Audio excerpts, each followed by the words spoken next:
मम्मा देखो, मैं अब थोड़ी ऊंची उड़ सकती हूँ।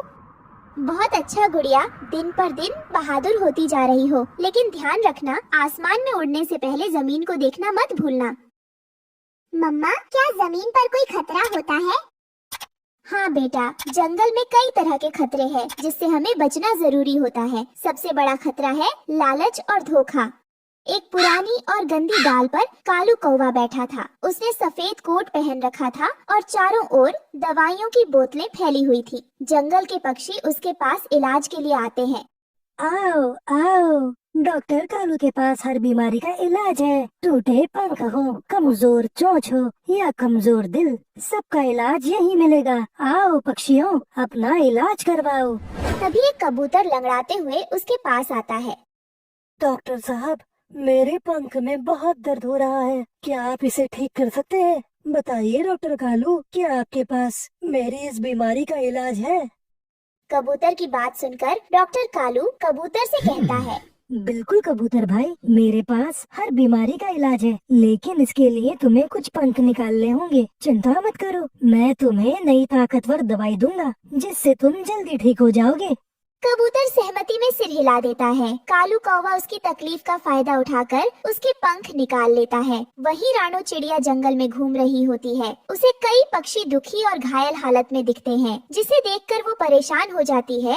यह क्या हो रहा है? जंगल के सभी पक्षी इतने कमजोर और दुखी क्यों दिख रहे हैं? मुझे पता लगाना होगा। तभी एक घायल तोता पेड़ के नीचे बैठा था। रानो चिड़िया उसके पास जाती है। अरे तोता भैया, तुम्हें क्या हुआ? तोता उसे दर्द भरी आवाज में अपनी परेशानी बताता है। रानो बहन, मैं डॉक्टर कालू के पास गया था।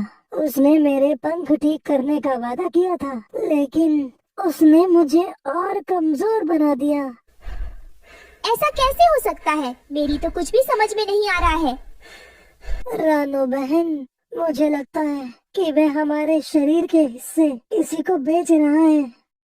तोते की बात सुनकर रानो चिड़िया उड़ती हुई डॉक्टर कालू की क्लिनिक पर जाती है। रानो चिड़िया कालू की क्लिनिक के पास छुपकर उसकी बातों को सुनती है। कालू एक गिद्ध से बात कर रहा होता है। बालो गिद्ध, आज मैंने तुम्हारे लिए 3 पक्षियों के पंख निकाले हैं। इसके बदले जो पैसे मिले उससे मैं और दवाइयाँ खरीद लूंगा। अच्छा काम कर रहे हो कालू, लेकिन एक बात कान खोल कर सुन लो तुम। अगर तुमने मेरे लिए पक्षियों की सप्लाई बंद कर दी तो तुम्हारा अंजाम अच्छा नहीं होगा। तुम नहीं जानते मैं तुम्हारे साथ क्या कर सकता हूँ। उन दोनों दुष्ट पक्षियों की बात सुनकर रानो चिड़िया दंग रह जाती है। ये तो बड़ा धोखेबाज डॉक्टर है। मुझे कैसे भी करके इसे सबक सिखाना होगा ताकि ये जंगल के पक्षियों को परेशान न कर सके। अगले दिन गुड़िया चिड़िया खेलते खेलते डॉक्टर कालू की क्लिनिक के पास चली जाती है। उसे देख कालू मुस्कुराते हुए कहता है, ओहो, ये तो छोटी चिड़िया है।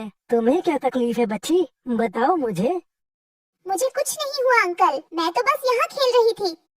अंदर आओ बेटा, मैं तुम्हें पीने के लिए मीठा पानी दूंगा।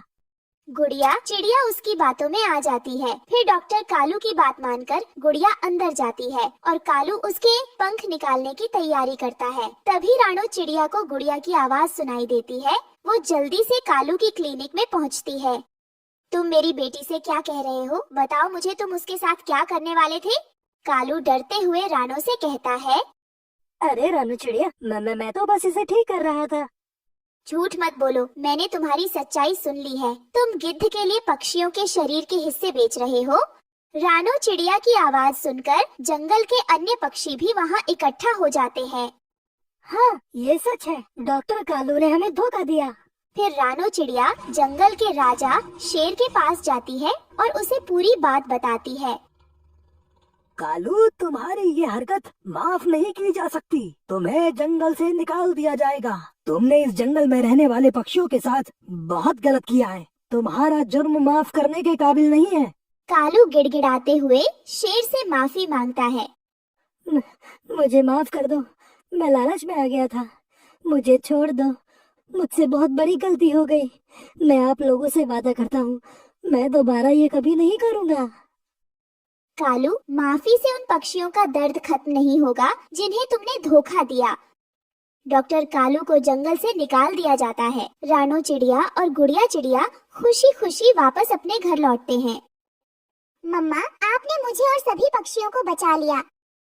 हमेशा याद रखना बेटा, सच और हिम्मत से हर मुश्किल को हराया जा सकता है। इसलिए कभी किसी से डरना नहीं चाहिए और हिम्मत से हर परेशानी का सामना करना चाहिए।